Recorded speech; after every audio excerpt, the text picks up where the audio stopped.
Everyone, how are you? कैसे हैं आप सभी? आई होप सभी अच्छे होंगे।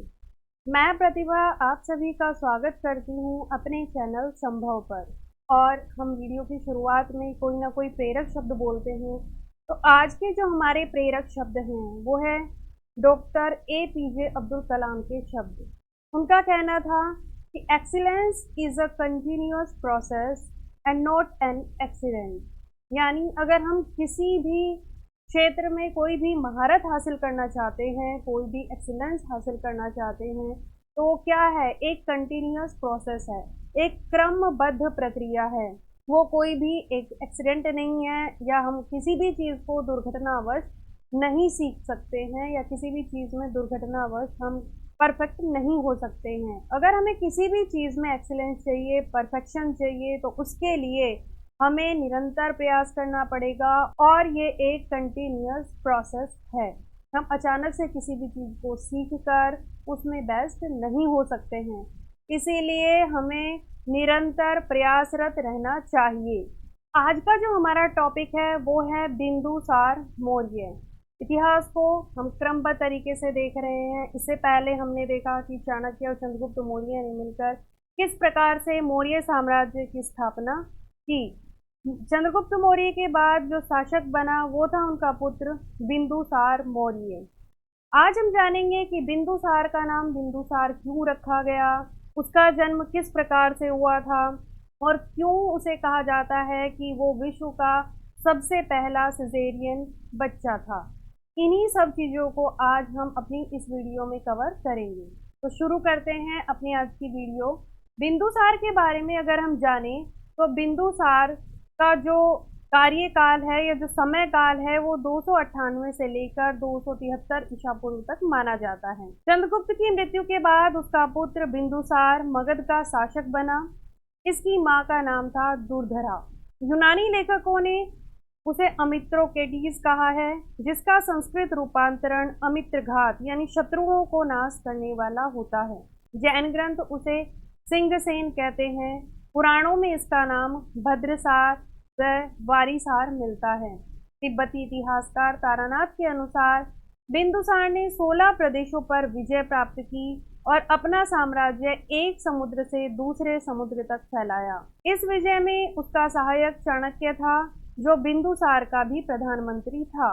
दिव्यावदान से ज्ञात होता है कि बिंदुसार के समय उत्तरापथ प्रांत की राजधानी तक्षशिला में जनता का विद्रोह हुआ।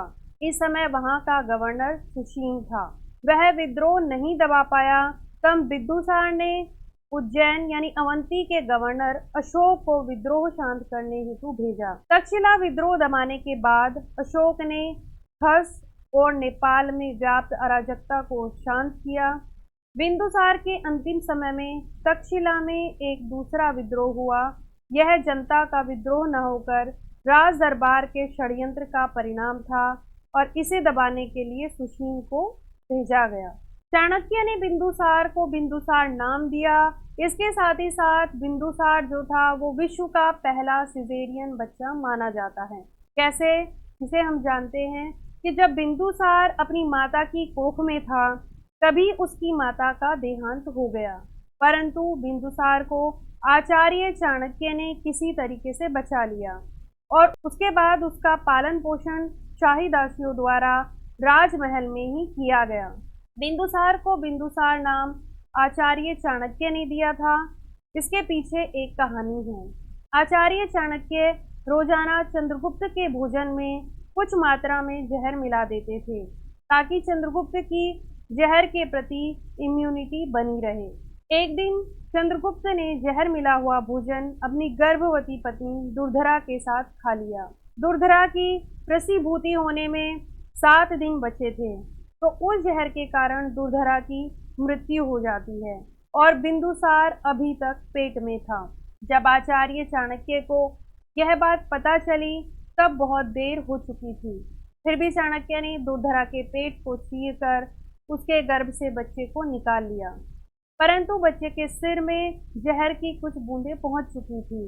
पर आचार्य चाणक्य ने बड़ी ही कुशलतापूर्वक उसे जहर से मुक्त कर दिया और उसे बचा लिया।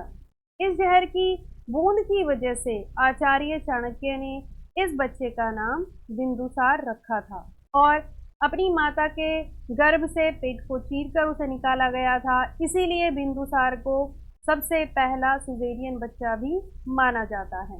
बिंदुसार की चाणक्य के प्रति घृणा थी। क्योंकि जब चंद्रगुप्त ने राजा के पद का त्याग कर दिया था, तब चाणक्य ने उसे संन्यास लेने के लिए कहा।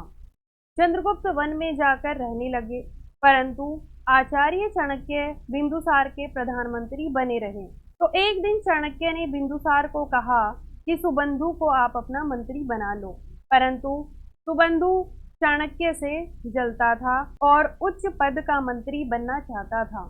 तो उसने बिंदुसार को बता दिया कि उसकी माता दुर्धरा का चाणक्य ने पेट चीर दिया था।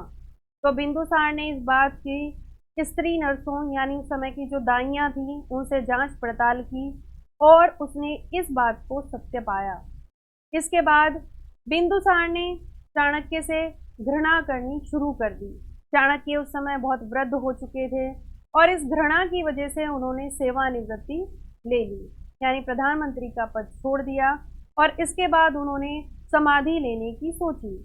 परंतु जब बिंदुसार को पूरी बात का पता चला कि उसे बचाने के लिए ही चाणक्य ने ये सब किया था, तो उसने चाणक्य से विनती की कि आप दोबारा प्रधानमंत्री बन जाइए, परंतु चाणक्य ने मना कर दिया। तो बिंदुसार ने सुबंधु को चाणक्य को शांत कराने के लिए भेजा। इतिहासकार यह बताते हैं कि सुबंधु ने वृद्ध चाणक्य के आवास में जाकर उनको जलाकर मार दिया। इसके बाद सुबंधु भी पागल हो गए और सेवानिवृत्ति ले ली, क्योंकि उन्हें चाणक्य का शाप लग चुका था और इसी प्रकार फिर सुबंधु की भी बाद में मृत्यु हो जाती है।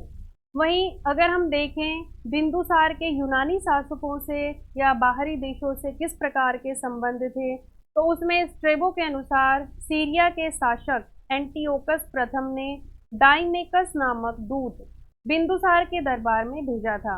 यह मेगास्थनीज के स्थान पर नियुक्त हुआ राजदूत था। एथेनियस के अनुसार बिंदुसार ने एंटियोकस प्रथम से एक पत्र के माध्यम से 3 वस्तुएं मंगाई थी: मीठी मदिरा, सूखी अंजीर तथा एक सोफिस्ट यानी दार्शनिक की मांग की थी। सीरिया के शासक ने दार्शनिक छोड़कर शेष दोनों चीजें भिजवा दी थी। पिलनी के अनुसार मिस्र के शासक टॉलमी द्वितीय फिलाडेल्फस ने डायोनीसियस नामक एक दूत बिंदुसार के दरबार में भेजा था। वहीं दिव्यावदान के अनुसार प्राचीन काल में सबसे बड़ी मंत्री परिषद बिंदुसार की ही थी। यह 500 सदस्य थी, जिसका प्रमुख खल्लाटक था। अशोक के समय इसका प्रमुख राधागुप्त था। दिव्यावदान में वर्णित है कि बिंदुसार के दरबार में पिंगलवत्स नामक आजीवक रहता था। पिंगलवत्स ने अशोक के जन्म पर उसके शासक बनने की भविष्यवाणी भी की थी। बिंदुसार आजीवक मत का अनुयायी था। वहीं अगर हम बात करते हैं बिंदुसार के साम्राज्य की, तो किसी भी शासक के शासनकाल को सफल तथा असफल मानने का एक दायरा उसका राज्य विस्तार ही माना जाता है। इतिहास में किसी राजा के अतीत के आकलन में यह देखा जाता है कि उसके विरासत में कितना राज्य मिला था तथा गद्दी छोड़ते समय उन्होंने कितना राज्य विस्तार किया। अगर बात करें बिंदुसार की, तो इनके राज्य विस्तार या बड़े सैन्य अभियानों का कोई विवरण हमें नहीं मिलता है। संभवतः उन्होंने अपने पिता से अर्जित राज्य का संचालन किया तथा उसी मगध के राज्य को अपने पुत्र अशोक को सौंप दिया था। अगर हम देखें इनके साम्राज्य का चित्र, इस मैप के अंतर्गत हम देख सकते हैं कि चंद्रगुप्त मौर्य ने जहां तक अपने साम्राज्य का विस्तार किया था, यानी हेरात, काबुल, कंधार, वो पूरा क्षेत्र इसके अधिकार क्षेत्र में आता है। वहीं दक्षिण में मैसूर तक और पूर्व तक भी इसकी सीमाएं मिली हुई थी। तो इन्होंने अपनी विरासत को संभाल कर रखा, संजो कर रखा और फिर उस विरासत को अपने पुत्र अशोक को सौंप दिया। आप देख सकते हैं ये बिंदुसार कालीन मुद्रा है, जिसका नाम था कारशापण। उस समय बिंदुसार की जो मुद्रा थी उसे कारशापण कहा जाता था। अगर बात करें मृत्यु की, तो जितना मतभेद इनके जन्म और शासनकाल की अवधि को लेकर है, ठीक उसी तरह बिंदुसार की मृत्यु को लेकर भी इतिहासकार एकमत नहीं है। विभिन्न ऐतिहासिक संदर्भों में इनकी मृत्यु 270 ईसा पूर्व बताई गई है। इतिहास में बिंदुसार को पिता का पुत्र और पुत्र का पिता की उपमा से जाना जाता है। इसकी वजह यह है कि भले ही बिंदुसार इतने इतिहास प्रसिद्ध राजा नहीं हुए हों, मगर उनके पिता और उनके बेटे अशोक का नाम भारतीय इतिहास के सुनहरे अक्षरों में छापा गया है। तो ये था बिंदुसार का समयकाल और उनसे रिलेटेड कुछ इम्पोर्टेंट फैक्ट। हमने इस वीडियो में कुछ नया करने का प्रयास किया है। अगर आप लोगों को अच्छा लगे तो आप हमें कमेंट करके ज़रूर बताइएगा। इस वीडियो में हमने जो कुछ भी पढ़ा है उससे रिलेटेड कुछ क्वेश्चंस जो इम्पोर्टेंट हैं एग्ज़ाम्स के लिए वो हमने निकाले हैं। जैसे इतिहास के किस राजा को पिता का पुत्र और पुत्र का पिता की संज्ञा दी जाती है? राजा बिंदुसार को। बिंदुसार की मौत के बाद उत्तराधिकारी कौन बना? सम्राट अशोक। बिंदुसार का नाम बिंदुसार किसने दिया था? चाणक्य ने। बिंदुसार की माता का क्या नाम था? माता का नाम था दुर्धरा। बिंदुसार की मृत्यु के समय अशोक किस स्थान का वायसराय था? अशोक उज्जैन का वायसराय था। इसके अलावा कुछ और इम्पोर्टेंट फैक्ट्स हैं, जैसे कि बिंदुसार के 101 पुत्र थे, जिनमें अशोक, विताशोक और सुशीम का ही नाम इतिहास में प्रचलित रहा है। बिंदुसार की कुल 16 पत्नियां थीं, उनमें से शुभद्रांगी उसकी प्रिय पत्नी थी। बिंदुसार ने हिंदू धर्म को अपनाया था। तो ये कुछ इम्पोर्टेंट फैक्ट्स थे बिंदुसार से रिलेटेड जो एग्ज़ाम के पर्पज़ से काफ़ी इम्पोर्टेंट है। इसके साथ ही साथ आज का जो क्विज़ है, एक क्वेश्चन है जो आप लोगों के लिए है और मुझे आशा है कि आप लोग इसका आंसर जरूर करेंगे। तो ये है कि बिंदुसार के दरबार में मेगस्थनीज के स्थान पर कौन सा राजदूत नियुक्त हुआ था? तो अब हमें आज्ञा दीजिए। आई होप आपको ये वीडियो पसंद आई होगी और हमारा निरंतर यही प्रयास रहता है कि हम नई नई चीज़ें खोज के आपके लिए लेके आएँ और आप लोगों के लिए और इतिहास को जानना सरल बना सकें। तो इसी के साथ अब हमें आज्ञा दीजिए। Please like, share and subscribe और कमेंट करके हमारा मनोबल ज़रूर बढ़ाइएगा। Thank you so much.